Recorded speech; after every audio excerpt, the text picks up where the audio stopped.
SMA untuk perdana seperti apa Pak? Jawab. Oke, saya ya. Terima kasih teman-teman media semuanya. Assalamualaikum warahmatullahi wabarakatuh. Terima kasih kesabarannya karena dari pagi kami sudah absensi untuk menghormati jadwal yang sudah disampaikan oleh Pengadilan Negeri Jakarta Selatan. Nah, tadi sekitar pukul berapa tadi?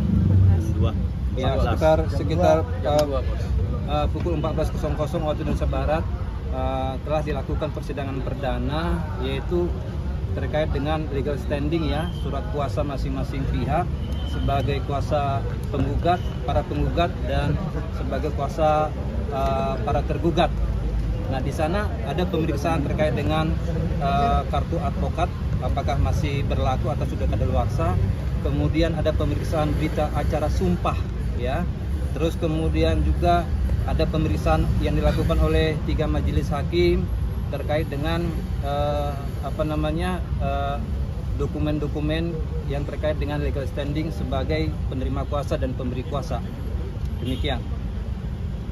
Bang, tadi ada pihak majelis mempertanyakan yang tergugat 2 ya. Turut tergugat. Ya, turut tergugat. Ya. Silakan Bang Usman. Ya, memang tadi jadi gini, hukum acara itu kelengkapan formilnya harus jelas ya, bahwa terkait dengan hal ini turut tergugat belum bisa datang, tapi tidak memberikan alasan yang jelas kenapa ketidakhadirannya itu menyebabkan sampai tidak bisa datang gitu kan. Nah, kemudian memang tadi dipertunjukkan atau diperlihatkan itu soal relasi panggilannya sudah sah, patut menurut hukum ya, sekali sudah diterima oleh turut tergugat. Yang kedua itu adalah karena tidak diberikan alasan yang jelas ketidakhadirannya dalam persidangan ini, maka kemudian hakim memutuskan bahwa terhadap hal itu sesuai dengan hukum acara patut dipanggil sekali lagi secara hukum. Nanti kalau misalnya dalam pemanggilan itu yang patut turut tergugat tidak hadir juga, maka hakim bisa mengambil keputusan apakah itu bisa dilanjutkan dengan tanpa kehadiran turut tergugat atau nanti dilanjutkan dengan pemanggilan sekali lagi. Tapi biasanya hukum acaranya 2 kali pemanggilan patut secara hukum tidak hadir, tidak memberikan keterangan yang jelas, maka hakim menganggap bahwa pihak yang tidak hadir itu telah melepaskan haknya dalam proses hukum ini. Turut tergugat 2 itu siapa Mas? Turut tergugat 2 itu PT ya, perusahaan Bumi Parama Wisesa, yang dalam hal ini rekan-rekan media semua tahu, publik tahu bahwa ditariknya PT Bumi Parama Wisesa ini karena ada keterkaitan dengan proses transaksi ya yang pernah dilakukan oleh klien kami semua, Nikita. Di situ ada transaksi uang. Nah, kehadiran dia untuk melengkapi formalitas dari gugatan ini gitu. Sehingga kalau dia tidak ditarik, formalitas dari gugatan ini menjadi cacat, maka hukumnya wajib dia dipakai, ditarik untuk menjadi pihak dan didudukan sebagai turut tergugat dalam perkara ini. Berarti kamera itu Ya, developer perumahan di apa namanya, teman-teman media tahu di persidangan di perkara lain juga kan itu sering disebut ya perusahaan itu. Bang, kenapa itu hakimnya sama pidana itu Bang? Nggak tahu, tanya pengadilan kalau itu mah apa hakimnya sama dengan perdata pidana.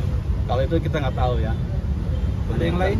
Oke Bang, mungkin dari adanya gugatan ini nilai kerugian yang dialami oleh Nikmir sendiri mungkin berapa sih Bang? Silakan pimpinan Bang Andi. Baik, terima kasih rekan-rekan ya.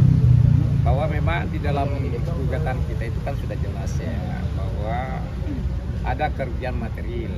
Kerugian material itu artinya kerugian yang nyata ya, yang sesuai dengan kesepakatan. Kemudian itu tidak menjadi tidak lagi dalam kekuasaannya karena sudah dijadikan bukti dalam perkara pidana ya. Itu kerugian material sesuai dengan apa yang disepakati ya, yaitu 4 miliar. Kemudian ada kerugian yang timbul karena kelalaian ya, itu berapa? 40 miliar. 40 miliar. Ya. Nah kemudian itu ada kerugian imaterial ya 200 miliar ya, 200 miliar seperti itu kalau itu pertanyaannya. Berarti bisa dibilang totalnya itu sekitar 244 miliar. Betul sekali. Itu juga Bang yang jadi tuntutannya Bang. Kenapa? Nilai itu juga yang jadi tuntutannya itu Bang. Dan jadi gugatannya nilainya Ya seperti itu. Ya betul. Bang, ini juga kabarnya Adanya gugatan ini karena ada pembatalan secara sepihak Apa? mengenai kesepakatan dua belah pihak. Ya, seperti itu karena adanya pembatalan secara sepihak sehingga digugatlah perbuatan melawan hukum. Alasannya sederhana ya. Di dalam hukum itu kan disebutkan bahwa ketika perjanjian itu disepakati maka itu berlaku seperti undang-undang ya. Dasar hukumnya adalah pasal 1338 ya, Kuhap Perdata. Artinya ketika berlaku seperti undang-undang kemudian itu dibatalkan sepihak, artinya ada peraturan perundang-undangan yang dilanggar sehingga dikatakanlah perbuatan melawan hukum.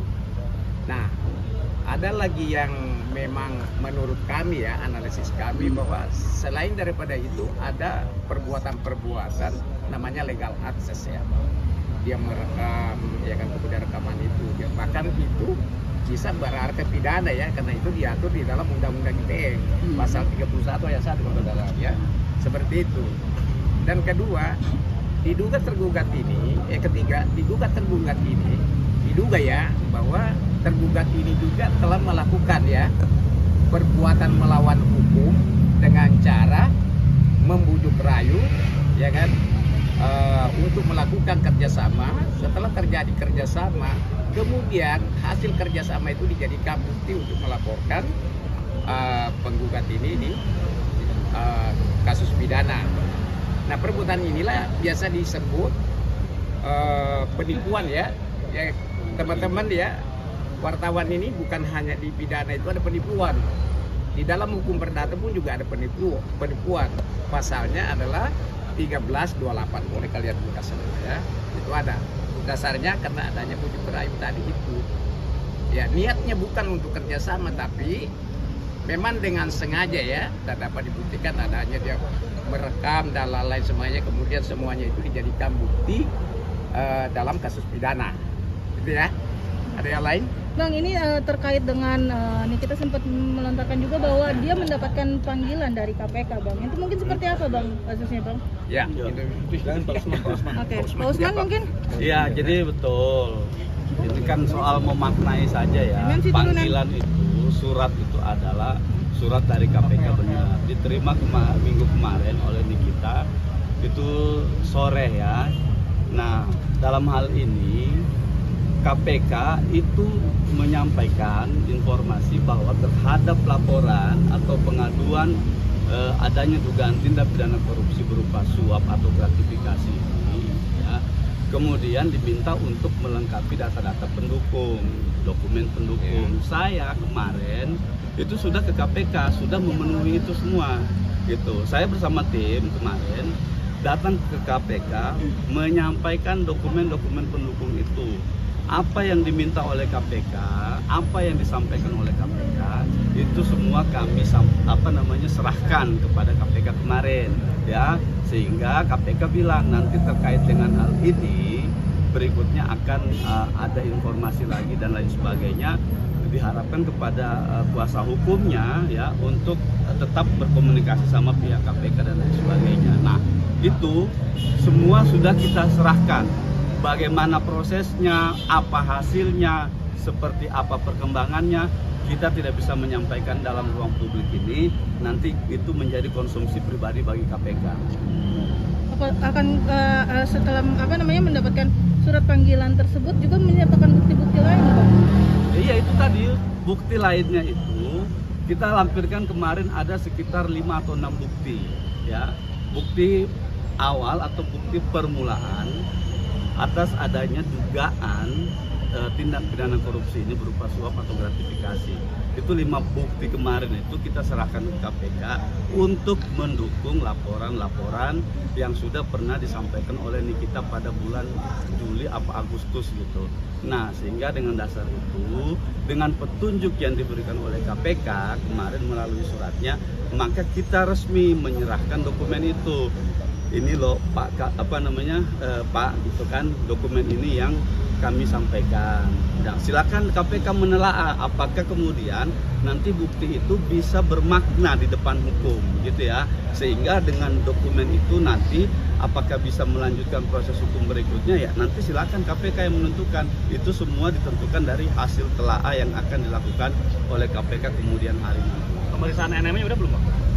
Belum, nanti jauh masih. Kita tunggu informasi terakhir dulu dari KPK bagaimana. Bang, ini besok tuntutan mungkin ada ngomong persiapan kita sendiri apa gitu. Udah seberapa siap nih kita?